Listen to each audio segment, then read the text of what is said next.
You're listening to Almost Beach Glass Interviews. I'm Gil. I'm really interested in the creative process.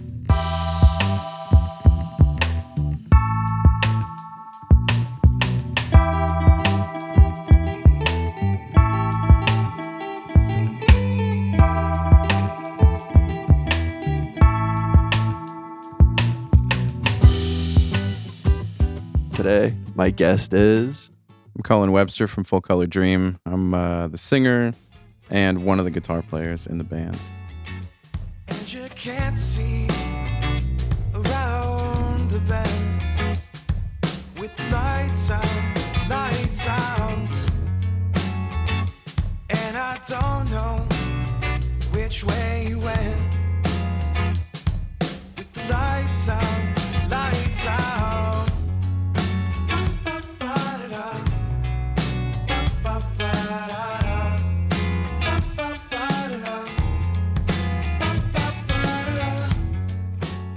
What is your advice for aspiring artists? I thought about this one a little bit. I heard you talk about it on some other podcasts, and I mean, there's like the boilerplate stuff of like, yeah, like practice a little bit every day, like, you know, things that everybody hears. But I think that like something that's really important as you're getting started is, I'm trying to think about how to say this. It's important to like be kind, and I think that that's something I didn't do as well when I started out. And I think that that involves like being kind to yourself, like kind to your bandmates and the people in the community and stuff. And Humility we're talking about? Yeah, I guess so. But I think it's like wider than that. I mean, I think in terms of being like nice to yourself, there's so much stuff out there about how you have to like beat yourself up to be like an artist. How you got to like squeeze it out of you to make good art, and the tortured artist. Yeah, like the whole trope you see in so many movies, and so much, you know, it's the such dude who's making or the soup Nazi in Seinfeld. Yeah, an absolute artist. Yeah. It seems to be like such a thing in the zeitgeist that you need to be like tortured to make good art, and I think that you don't, you know, and I think that ultimately it's more important to like be generous with yourself and be kind to yourself, and not you know, I keep using that word, I think maybe. I totally agree with you that in an ideal world, we could have little moments of gratitude of where we are to kind of, I don't know, just to cherish what we've done and where we're going. But I also feel like when I'm creating something, there's a certain side of my personality that comes out, which is a little bit obsessive and never satisfied. And at least to me, I think it's kind of inherent with my creative process. How do you manage that side of your personality, even if you have one, or maybe it's coming from a different place? Yeah, I mean, the obsessive thing is definitely like always a part of it. I don't know that I don't think those two things are necessarily exclusive of each other. Like, I think you can be nice to yourself and still be like totally obsessed, you know. Dude, teach me how to play nice with those two sides, because they feel both very like they both want to trump the other, I guess. Sure. Yeah. I mean, I think for me, it's it comes down to like compartmentalizing things, right? So like when I'm in the creative process, whether that's like writing a song, or whether I'm at the studio recording an album with the band, or sitting at my computer like planning things, making show posters, things like that, I just like make a point of making sure that my headspace is like totally focused on that. And then when I, you know, close the laptop or leave the studio or whatever, I just like put it away, you know? And I think that that's, I mean, I do it every day, but I'd like, you know, I pick parts of the day to like focus on this thing and be totally obsessive about, and then separate from it and like hang out with my dog and like, you know, like, so you have to do stuff like that. You have to unpack it and then pack it back up at the end. That's kind of bookend the time that you're going to allow yourself to be obsessive, and then at the end of that kind of I think that's a good way to put it, like the unpacking it and then repacking it. It's just sort of like I give it like the sort of like like obsessive, like psychotic version of myself that's like totally into this, you know, into creating music.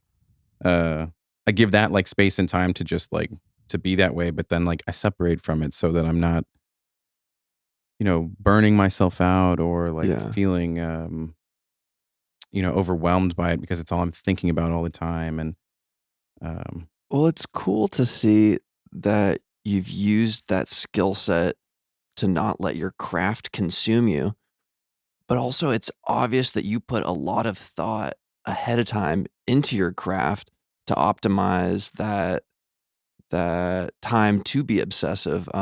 For example, I've noticed that when you perform, you guys have the in-ear setup, yeah. and that lets you guys level up the game remarkably, if you're just listening to monitors. How did you guys get to that place that you wanted to invest in your performance? I think it was honestly just that like uh getting older. I mean, like I'm not like there's a couple of guys in the band that are older than me. I'm 30 and like I've been playing music with bands for like 10 years. I think a lot of it was mostly just like wanting to protect my hearing. I'm like, I want to do this for as long as possible. And those Interesting, in-ear okay. things, like they really protect your hearing. And then another part of it is just there's nothing I think more uncomfortable for me anyways than like the humiliation of feeling like I um gave a bad performance because I couldn't hear myself right. Like I can't hear what I'm singing, so Mm. it comes out all flat. I watch a video back later and I'm just like, like this is awful. So it just became like worth it to make that happen. Thankfully, we didn't have to buy a whole setup. We like rent a space and they have a setup and Oh, that's cool. we're able to like check it out. So Nice. it wasn't this like massive investment, but it was definitely still it's definitely been really important for us. We just started doing it, but it's So makes a huge so it's difference. something that you kind of realized that you needed throughout your 10 years of performing, and right now it just happened to be the perfect time to put it in practice? Yeah, yeah, I think so. I mean, my bandmate Ian, who's a guitar player in Full Color Dream, he's like a very technical dude. He's an engineer, so he just is really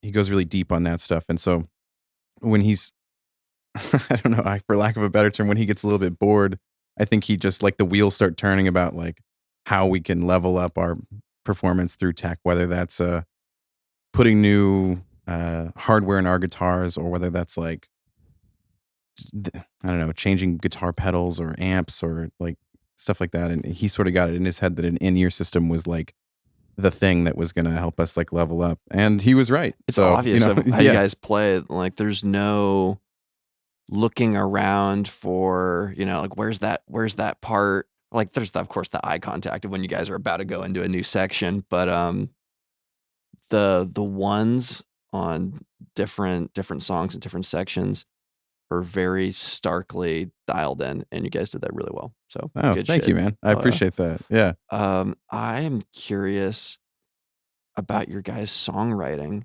How have you guys come to, um, song structures that are a little different than verse, chorus type stuff? Yeah. Hmm. I think in a lot of ways, I would say almost all of our songs start out like that. And then maybe somebody throws in an idea to shift it. I tended written almost all of the songs for the band, and I tend to just fall into that format like so easily. Like, we were kind of joking about it earlier, right? Um, and then usually it's somebody in the band like Royce or Gabe. So Royce is the bass player, Gabe is the drummer, or Ian. Anybody really. Usually somebody other than me having an idea that like, hey, what if we swapped this around? What if we kind of added some dynamic here to make it less like AB, sounding. So would you say, is it a yes and kind of process of just taking the ideas and moving forward with some in the spirit of collaboration, or is there um, some just to kind of put my thought process into frame for you? I'm just thinking about how we were speaking on kindness towards yourself and others, and then also some of the uptight elements of creating. Um, is it a creative compromise and optimization, or is it something more fueled on the friendship and the moment of what's going on? I'd say it's a mix of both. It depends Uh-huh. on the song. Sometimes I'll bring a song to the group where I'm like very particular about like this is the way that I want it, and I've kind of I don't think there's ever been a time where suggestions aren't like free, freely flowing. But I think a lot of times it comes down to just in those instances where I'm like being very particular. It's like, yes, I like your suggestion, but I'm like attached to it being this way or whatever. We've only ever written one song together as a band, and in that case, it was definitely very much like, how did you phrase it? Like in the something to do with friendship. I I can't don't know, remember. get caught up in the moment of just going for it all together. Yeah, yeah, yeah. The one time we like wrote a song all together, I had just come back on like from a trip, and I brought this like bottle of like liquor from this country I had been to, and I was like, everybody's got to try this. So we all took a shot of it together, Cool. and then we were just, I think, a little like loose, I guess, and we just Royce is like, oh, check this out, and he starts playing this thing on the bass, and I'm like, okay, hold on, like keep doing that, and then like we just sort of threw it all together, and within Cool.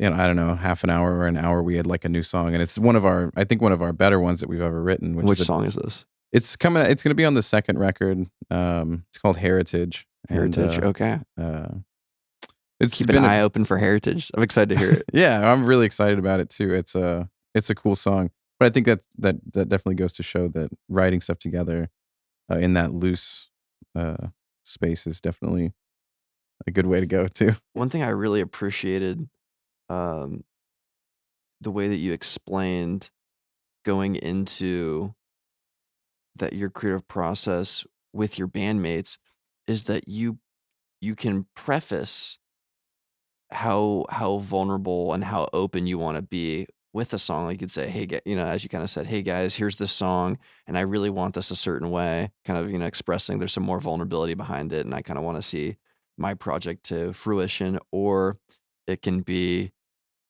"Hey, I'm excited to see you guys. Here's a bottle of booze, and also we all like music. Let's do that." So it's cool to see that it's not just the packing up, but your setup is very important too. One thing that I'm curious about with your 10 years of music going into the band that you're doing now, um, how has your relationship with music changed over the years?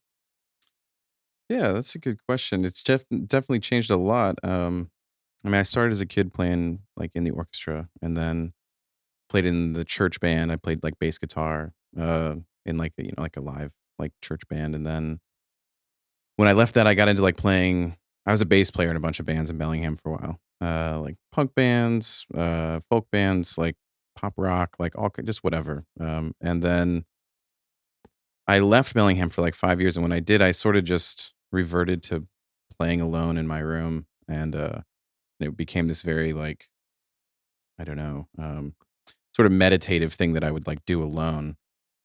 Were you singing and playing guitar in those bands or just guitar? Um, I just played the bass guitar. I didn't sing ever.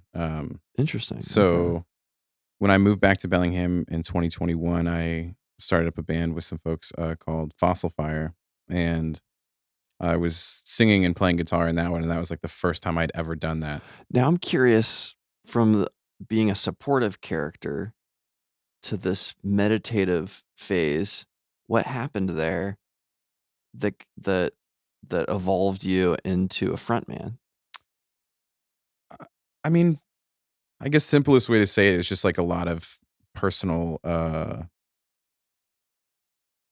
discomfort and maybe some like trauma too. I had a pretty rough like period of time there in those years that I was gone from Bellingham and just before I came back. I mean, particularly like 2020 was tough for everybody, Yeah. and then aside from like the whole COVID thing, I definitely had some pretty intense like personal stuff like go down in that year. And so when I came back to Bellingham after that, I came back with it very much in mind that I was going to sort of like turn that like pain into like this creative like uh thing. I came back with it like very much in mind. I was like, here, I like written these songs. I was like, I want to come back and make a band and like make them sound like this way.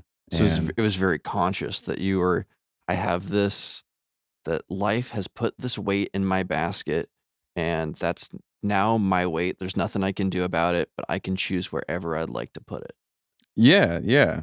I think that the thing that I said earlier about being kind to yourself and to others comes out a lot from that period of time where like I was like super obsessive. It was I would spend all day like if I wasn't working, I would be sitting alone like playing guitar and like writing and trying to like perfect these things or texting my bandmates like a crazy person about like I got this idea. Here's another one. Here's So like, to be yeah. totally straight up with you, most of my friends that love creativity but haven't um, picked a specific craft or something, they kind of stay stuck in that. At least what I've seen, and it could present in different ways of oh, it's not quite ready for someone to see, or at least for myself, that I'll draw a picture until I've um, colored so many lines that I've now ruined the picture, or I'm just mixing levels of going, oh, it's not perfect yet, but no one's ever gonna care. Oh, that is like the killer of creativity. I mean, I've said this is like we just recorded an album back in November, and I think this is the third or fourth one that I've worked on with Ian particularly. And I say this thing to him all the time because Ian's on the kit, right? no, Ian's the other guitar player. Gotcha. Sorry. And he's very it's very important to him to get it right. I don't want to say perfectionist because I think that's kind of derogatory, but like it's very important to him to like get it right. And a lot of I don't think there's been a time we've been in the studio together where I haven't said this thing to him of like done is better than perfect. Like if we could spend all day like trying to get it just perfect, but you just ruin it, like to your thing about like drawing a picture, I think maybe it just turns kind of brown, It just sort of like Yeah. There's something about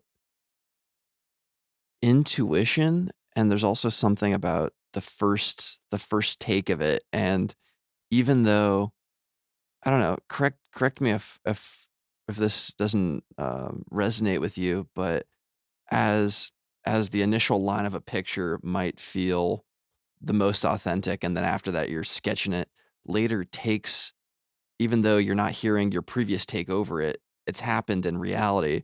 So you're kind of running this, you're shading in something that you didn't quite like the first time. At least for me. yeah. Well, I mean, I think it's and with music, you're fortunate enough to like you can just do it again, and you can hopefully get it right. With drawing, I think it's like if you're Do you I guys mean, come back a different day? Because you take your craft seriously.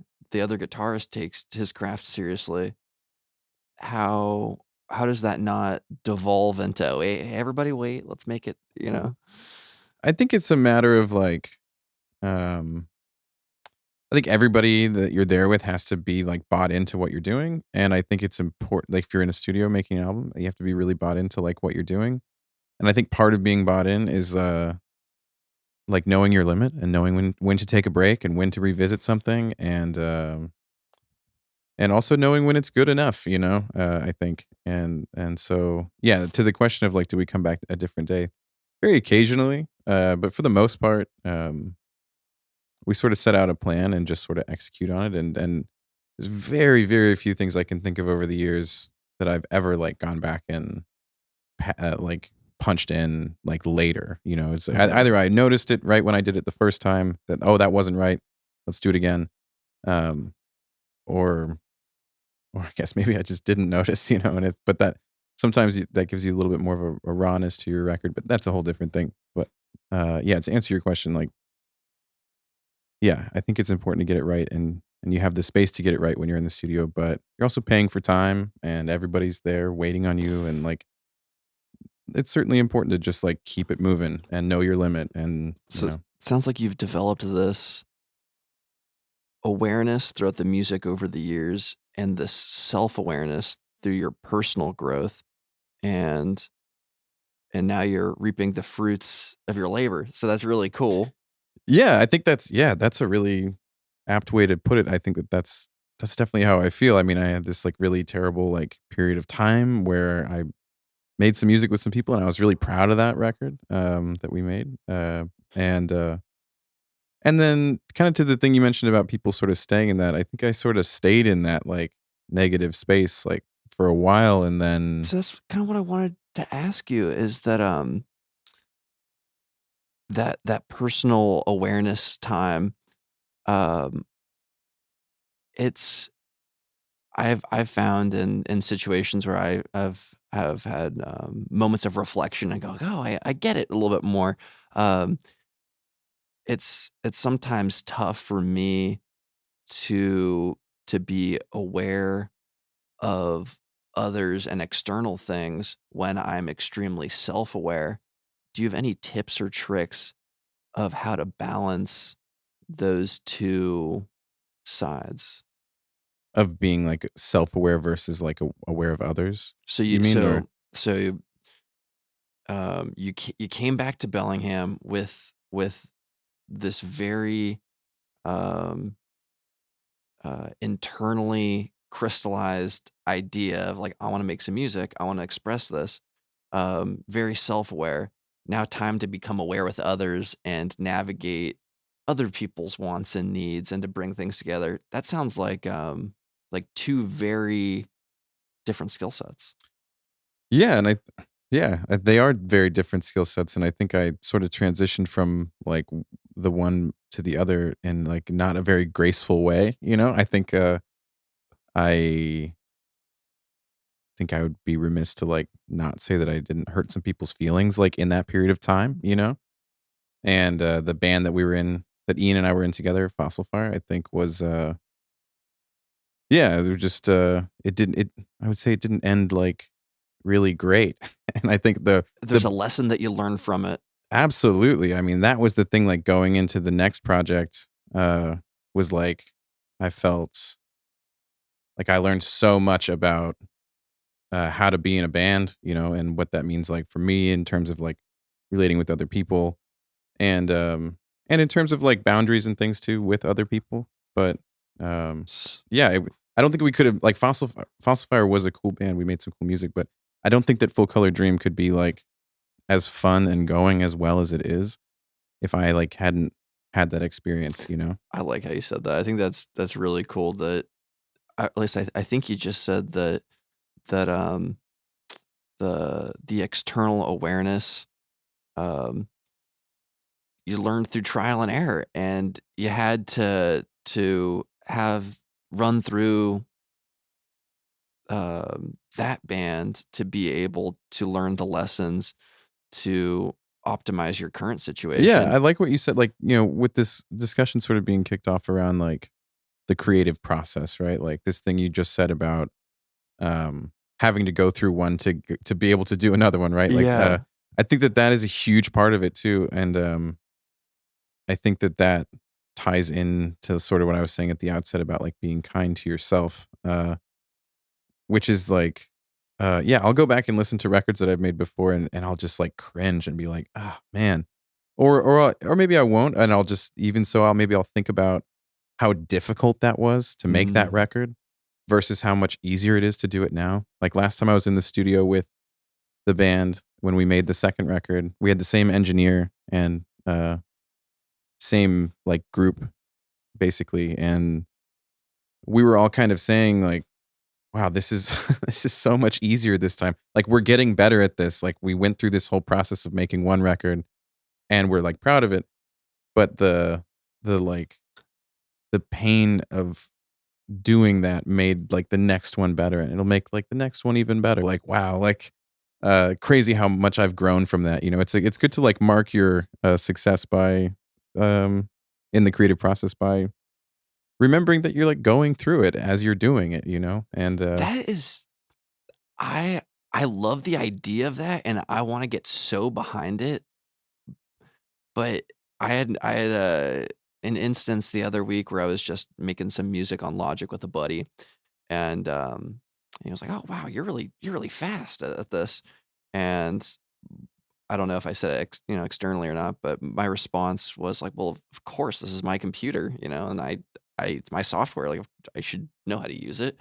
But I remember when I bought it that I was cussing at the computer, trying to, read manuals and websites, and it wouldn't work no matter what. Googling shortcuts and stuff, Yeah, like, yeah. how do I do that thing? Yeah, I mean, it's totally that's a part of it, that's just and, like, I think that I think it's those good to, like, sort of maybe you don't notice it in the moment, but at least, like, looking back, like, that moment you're talking about, like, when you first got it or whatever, or with anything you've done, making, like, your zine or your documentary or whatever, like, I'm sure that you'll look back on those things, and, like, the memory of it will mostly be what it took to make it, and then comparing that to, like, what you're doing now being, I don't know, better, different, dude, you just you know? connected the two sides for me.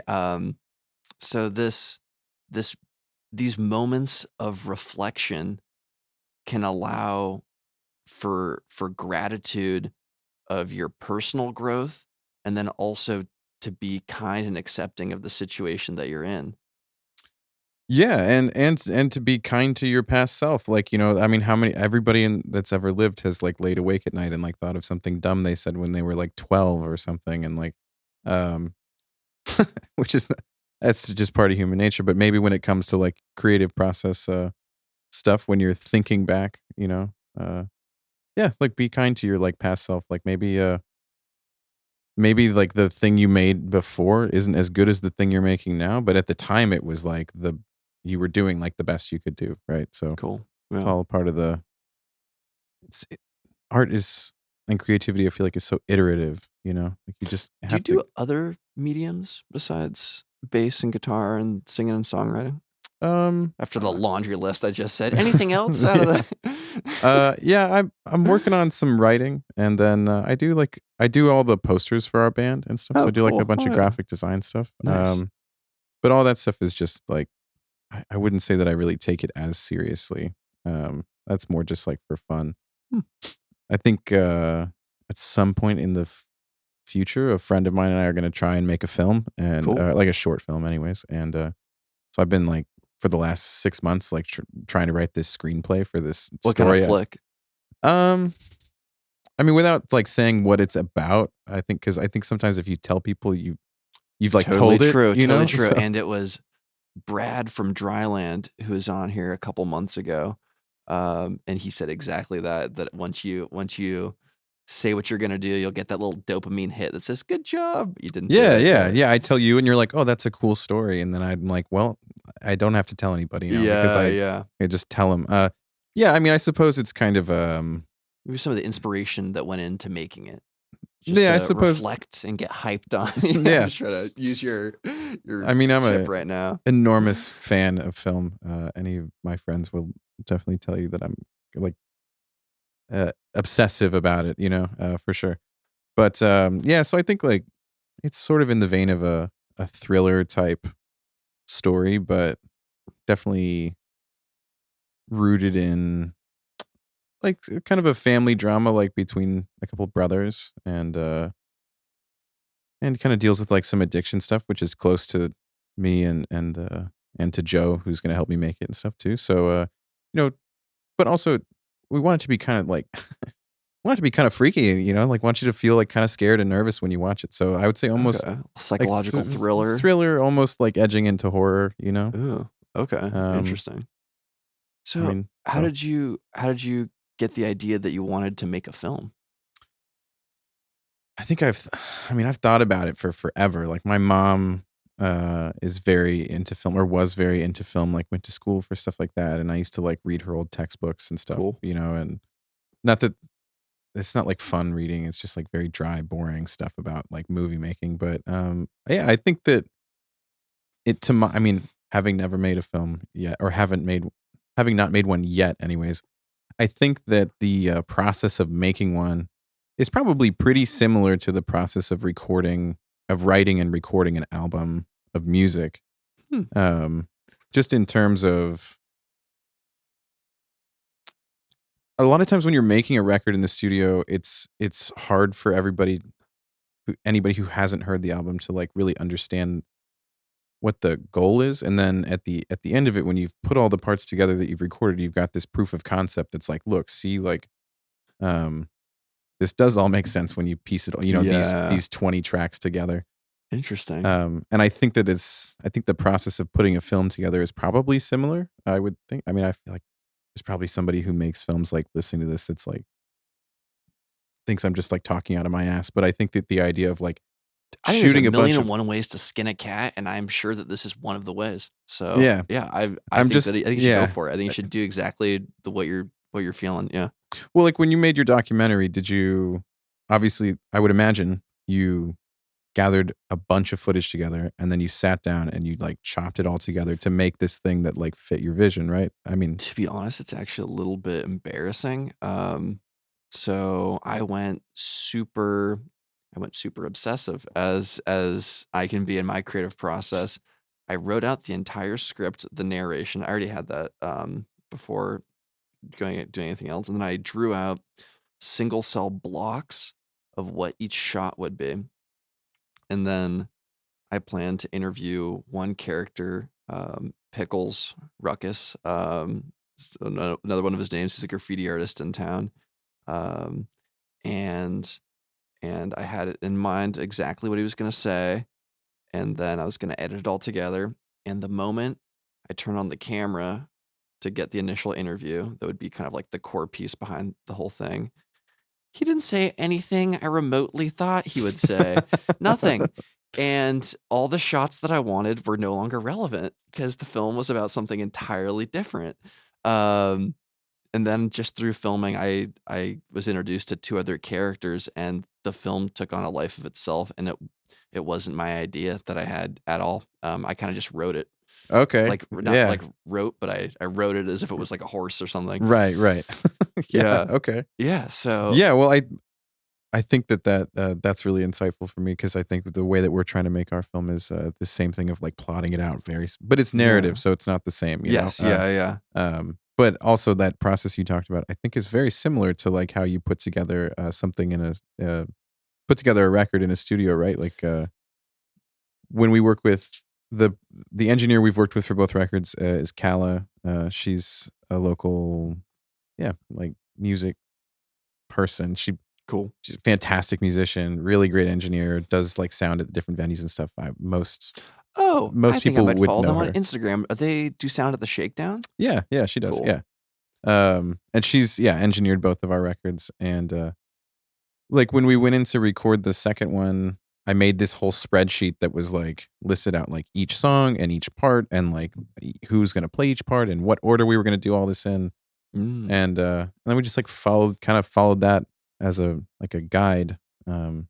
Which sounds like kind of what you had in mind for your film, even though Yeah. it didn't go that way. But Yeah. but Yeah. again, the songs are narrative too, I suppose. So I so I think going in with good structure, and then kind of 'cause in hindsight, I think I could have probably stuck with a little bit more structure coming into it and not went, well, this is entirely out. Let me do something entirely different. I think is really cool of what you're laying out. Because then you can have those little moments of spontaneity, of magic on the cuff, but you can also have it fit together in a much greater scale and have it make sense, which I think is really cool to harness. Um, I'm curious, what have you done differently on this album's recording that you're doing currently? Are you still in the recording process of it? no, it's done. It comes out in June. Cool. The first single comes out. I don't know when this airs, but the first single comes out on Friday, March 29th. Very cool. Um, but yeah, no, it's totally done. We recorded it. We spent 3 days at a studio in Seattle in late November, and then we did like a few pickup things here at Cala Studio in Bellingham. It's cool. And yeah, we got the test pressings on vinyl already. Like we're Congrats. like, yeah, it's happening. So Dude, hell yeah. Um, what have been some of the differences from your last recording to this one? kind of speaking to some of the themes that we're talking about working with others and also your organizational process. Yeah, I think something that's different with this one is when we recorded Bluey, our first record, we initially recorded it as like a solo project of mine, and it was going to be, out under like I had this like I have a record and some stuff out under this solo artist name, and I was going to put it out under that. And So curiosity, what is that solo artist name so people can Google it? oh, sure, it's a P.S. Webster. Okay. Um, but Sounds like an author. Maybe it'll show up with your yeah, writings. yeah, right. Um, yeah, so when we recorded the first one, it was very much like Joe Adkins played the drums and Royce played the bass. And when we made that one, we just did it all kind of patchwork at Cala's studio over the course of a few months. And they were only there for the parts that when they were playing their parts, Mhm. For the most part, the rest of the album was recorded just me and Cala at the studio. Sometimes one of them would be there for a little bit to kind of give some input, but So is this all multi-track? yeah, all multi-tracked. Like we recorded all the bass and drums in one weekend, and then spent the next like 2 months here and there. Cal and I would get together and record some guitars and stuff Is like this that. to a click or no metronome? Yeah, yeah, everything to a click. You start with drums, then you do the bass, and then guitars and vocals, Uh-huh. and then like percussion stuff too, I suppose. But yeah, so that one was weird because it felt very much like yeah, like a process I was sort of like doing on my own in a certain way. Not that I wasn't like working with other people and hanging out with my friends while I was making it, but I suppose the burden of like it being good or bad or was like always going to fall on me. Interesting. Okay. And then when we finished it, we were like, well, this is like a good record. Like, let's just be a band. Like, let's change the name. That's Let's. sweet. And then we just, by the time it was ready, we had been going by Full Color Dream for like 3 or 4 months at that point. So we just went with that. I like how you painted that picture that you didn't know how it was gonna turn out, so you were gonna carry the project's weight of if it was good or not good. You heard it and said, "This is great. Let me share it." Well, yeah. I mean, and also like Royce is in Full Color Dream. We sort of just turned like P.S. Webster into Full Color Dream and added different members. So like Royce, I would say like to give credit where it's due, like Full Color Dream is very much has been Royce and I like since the beginning when he first like Gotcha. came in and joined with me, and then but yeah, I mean, I wrote all those songs. I made all these demos where they played them like almost exactly the way that I put it on the Mhm. demos. So it was very much just like this thing where I was totally responsible for and in control of, but not which I don't want that to sound like I'm taking away credit from other people because there's some people that worked really hard and Well, did some great we work on the it. way that But we ex I think the way that you explained your your, um, return to Bellingham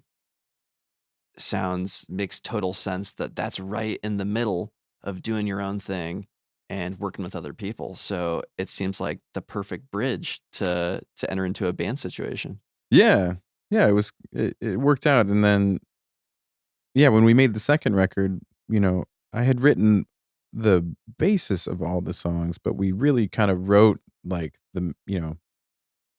wrote it together, like as far as like, I mean, like arranged. yeah, arranged it together. Yeah, Okay. that's probably the best way to put it. I mean, I wrote the lyrics and like the core of the songs, but everything else is like totally things that people come up with on their own and that we collaborated on.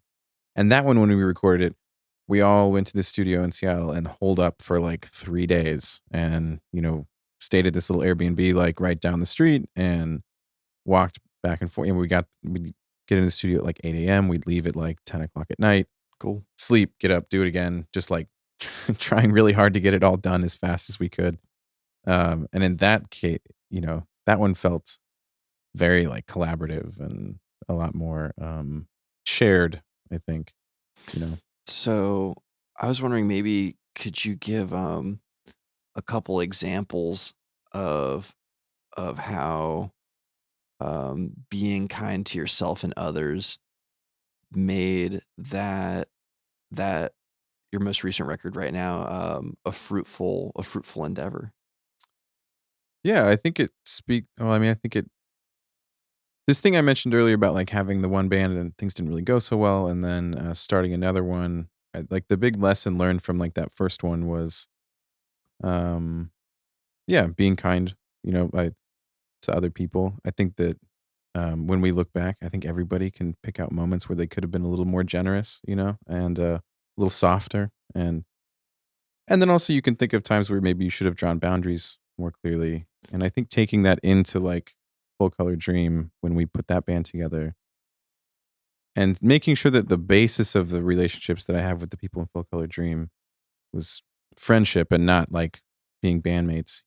I really like how you highlighted uh, providing boundaries because if the boundaries are set before something, you can be totally relaxed and fluid in it because you already know the standing and to what extent things can go.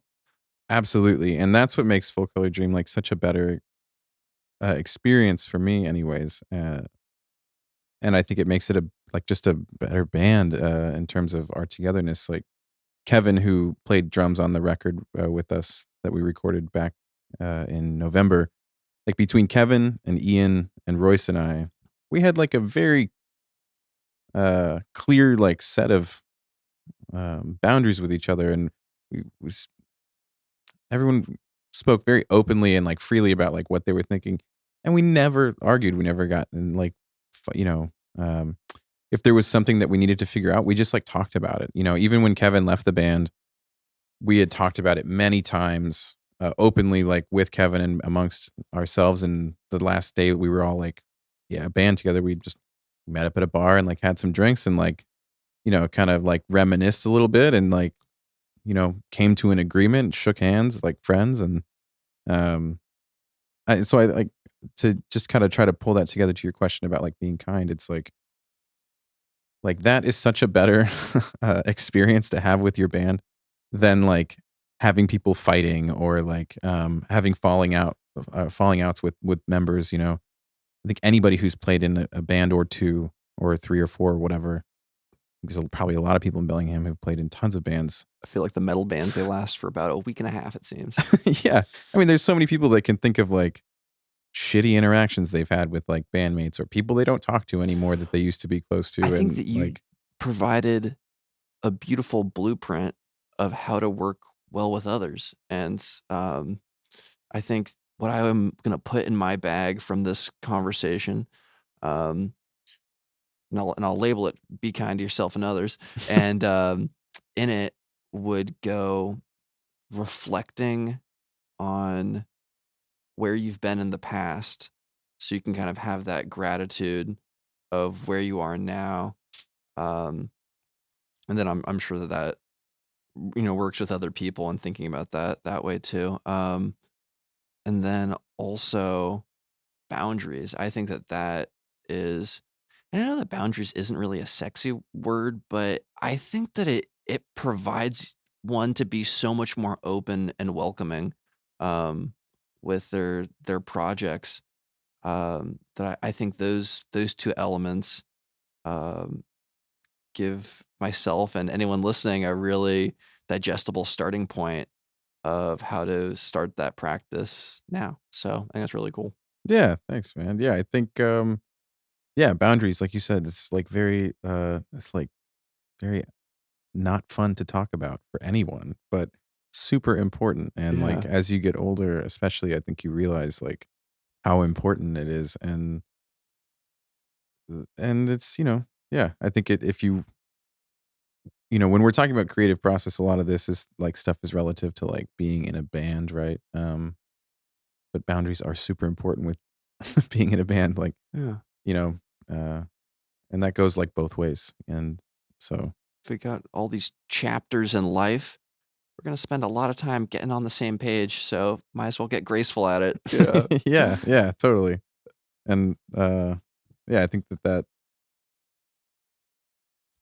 stuff like that goes a long way towards making you a kinder person, I suppose. Oh, yeah. I am curious, we were speaking a little bit, before this about the physicality of your next release. I was wondering if you could share a little bit about that and what you guys are up to in the future. Yeah.